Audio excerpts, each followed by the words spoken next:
আপনি প্রশ্ন করলেন যে জামায়াতের একজন এমপি বলেন আমরা গণতন্ত্র চাই, আরেকজনের বললেন আল্লাহর আইন চাই। এই ধরনের পরস্পর বিরোধী কথাবার্তা নেতাদের কাছে চলবে না। কর্মীরা কিন্তু অলরেডি বিভ্রান্ত।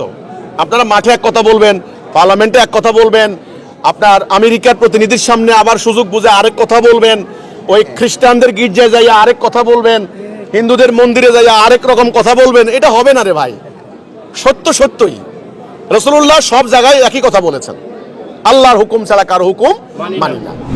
একটা বিষয় আমরা জানি, জামাত ইসলাম একটি ধর্মভিত্তিক রাজনৈতিক দল। তারা জনসাধারণের কাছে ইসলাম প্রতিষ্ঠার কথা বলে মানুষের ভোট সংগ্রহ করছে, মানুষের কাছ থেকে অর্থ সংগ্রহ করছে। সংসদে দেখলাম জামাত ইসলামের দুইজন এমপি, একজন বলতেছে যে জামাত ইসলাম গণতান্ত্রিক দল, আরেকজন বলতেছে কোরআনের আইন চাই। একই দলের এমপি, একই আদর্শের লোক, তারা দুইজন দুই রকম কথা। আসলে এই বিষয়টাকে আপনি কিভাবে দেখেন? না, আমি দেখেন জামায়াত ইসলামের একজন এমপি সাহেব পার্লামেন্টে ওনার কোরআনের একটা আয়াত আমি ভালো করে এটা শুনছি। দেখেন, কোরআনের আয়াতকে ভুল ব্যাখ্যা করা, উদ্দেশ্যমূলক ব্যাখ্যা করা উচিত না। আল্লাহ রাসূল যে উদ্দেশ্যে যেটা বলেছেন আপনি অন্য কিছু করবেন, এটা কিন্তু হবে না, অন্যায় হবে। উনি কোরআনের আয়াত বললেন কি, যে সূরা তওবার 111 নম্বর আয়াত, আল্লাহ মোমেনদেরকে বলেছেন জান মাল দাও। আমরা চাঁদাবাজি করি নাই। যারা মোমেন, ওই চাঁদাবাজের অভিযোগের জবাব দিতে যাইয়া যারা মোমেন তাদেরকে আল্লাহ বলছেন জান মাল দাও।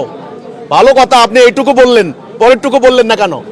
আল্লাহ বলছেন জান মাল দাও, আমি জান্নাতের বিনিময়ে কিনে নিছি, জান মাল দাও দিয়া ফায়াকতুলুন ওয়া ইউকতালুন, যুদ্ধ করো, মরো আর মারো।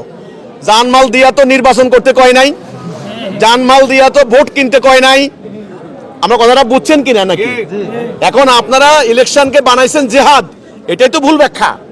আপনারা আত্মার বিরুদ্ধে করছেন জিহাদ, এটাই তো ভুল ব্যাখ্যা। হ্যাঁ, সূরা তওবা ঠিক আছে, 111 নম্বর আয়াত ঠিক আছে। আপনি বললেন পার্লামেন্টে আল্লাহ বলছেন জানমাল দেওয়া, কাজে আমরা ইসলামী আন্দোলনের কর্মীরা জানমাল দেই, আমরা চাঁদা দেই না, ভালো কথা। কিন্তু জানমাল দিয়ে তো ইলেকশন করতে বলে নাই, বলছেন জিহাদ করতে, মানে যুদ্ধ করতে।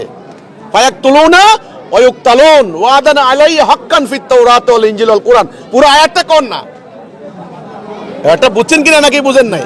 তো এই ধরনেরই তো ভুল ব্যাখ্যা, উদ্দেশ্যমূলক ব্যাখ্যা, অপব্যাখ্যা দিয়ে কোরআনকে, ইসলামকে রাজনৈতিক অভিসন্ধি বাস্তবায়নের হাতিয়ার হিসেবে ব্যবহার করা হচ্ছে।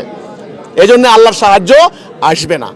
আপনি প্রশ্ন করলেন যে জামায়াতের একজন এমপি বলেন আমরা গণতন্ত্র চাই, আরেকজনের বললেন আল্লাহর আইন চাই।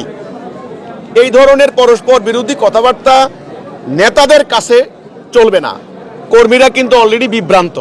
আপনারা মাঠে এক কথা বলবেন, পার্লামেন্টে এক কথা বলবেন, আপনার আমেরিকার প্রতিনিধির সামনে আবার সুযোগ বুঝে আরেক কথা বলবেন, ওই খ্রিস্টানদের গির্জায় যাইয়া আরেক কথা বলবেন, হিন্দুদের মন্দিরে যাইয়া আরেক রকম কথা বলবেন। এটা হবে না রে ভাই। সত্য সত্যই রাসূলুল্লাহ সব জায়গায় একই কথা বলেছেন, আল্লাহর হুকুম ছাড়া কারো হুকুম মানি না। এবার আমার পক্ষে ভোট দুটা আসুক আর না আসুক, আমি সত্য নিয়ে দাঁড়িয়েছি। সত্য বিজয় করবেন তো আল্লাহ। আপনি টাকা দিয়ে কি ইসলাম বিজয় করতে পারবেন নাকি?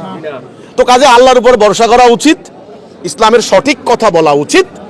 আর যদি বলতে না পারেন, ভয় লাগে, পুতুর পুতুর করে কলিজা, তাহলে কইয়েন না। ইসলামের কথা বলতে যদি কলিজা যদি পুতুর পুতুর করে, কইয়েন না, বললেন না। রাজনীতি করবেন, রাজনীতি করেন, এমপি হন, 2 দিনের দুনিয়া, কয়দিন কামাই করে খাইবেন? এই জন্যে কোরআন হাদিসের ভুল ব্যাখ্যা, উদ্দেশ্যমূলক ব্যাখ্যা না দেওয়ার জন্য আমি সকলের নিকট সনির্বন্ধ অনুরোধ জানাচ্ছি। ব্যাস।